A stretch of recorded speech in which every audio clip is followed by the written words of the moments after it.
नमस्कार, मैं हूं आपके साथ जानवी जायसवाल। आप देख रहे हैं न्यूज़ 18 का डिजिटल प्लेटफॉर्म। जापान की सरकारी एजेंसी ने मेगा क्विक की भविष्यवाणी की है, जो 30 लाख लोगों की मौत का कारण बन सकती है और धरती पर भारी तबाही मचा सकती है।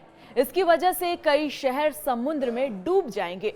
म्यांमार, थाईलैंड में भूकंप से तबाही के सदमे से अभी दुनिया उभरी भी नहीं है कि जापान ने एक नई चेतावनी जारी कर दी है। जापान की सरकारी एजेंसी की रिपोर्ट के मुताबिक एक मेगा क्विक यानी महाभूकंप आ सकता है, जो एक झटके में 3 लाख से ज्यादा लोगों की जान ले सकती है।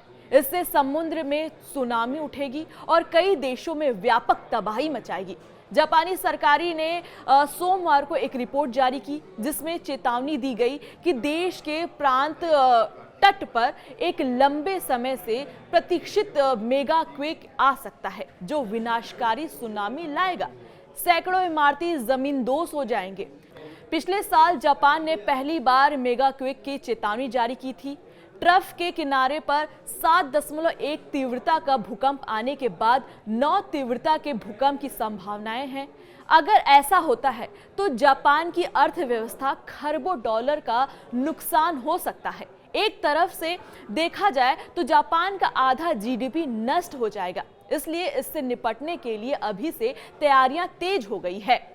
वहीं 13 लाख लोग बेघर हो जाएंगे। रिपोर्ट के मुताबिक अगर 9 की तीव्रता वाला भूकंप आया तो 13 लाख लोग बेघर हो जाएंगे। उन्हें बाहर निकलना पड़ सकता है। यह जापान की कुल जनसंख्या का 10% होगा। अगर ऐसा भूकंप सर्दियों में देर रात के समय आता है तो सुनामी और इमारतों के गिरने से 2,98,000 लोगों की जान जा सकती है। जापान दुनिया के सबसे खतरनाक जोन में है।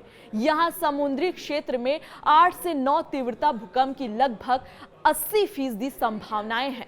सवाल यह है कि क्यों बन रहे हैं ऐसे हालात। यह ट्रफ जापान के दक्षिणी पश्चिमी प्रांत तट से लगभग 900 किलोमीटर यानी 600 मील तक फैला हुआ है, जहां फिलीपीन सागर प्लेट्स यूरेशियन प्लेट के नीचे धंस रही है। जब जमा हो रहे टेक्टोनिक तनाव के कारण लगभग 100 से 150 साल के एक मेगा क्विक आ सकता है। 2011 में 9 तीव्रता के भूकंप के एक विनाशकारी सुनामी और उत्तर पूर्व जापान में एक परमाणु ऊर्जा संयंत्र में 3 रिक्टरों के पिघलने का कारण बना, जिसमें 15,000 से अधिक लोग मारे गए थे।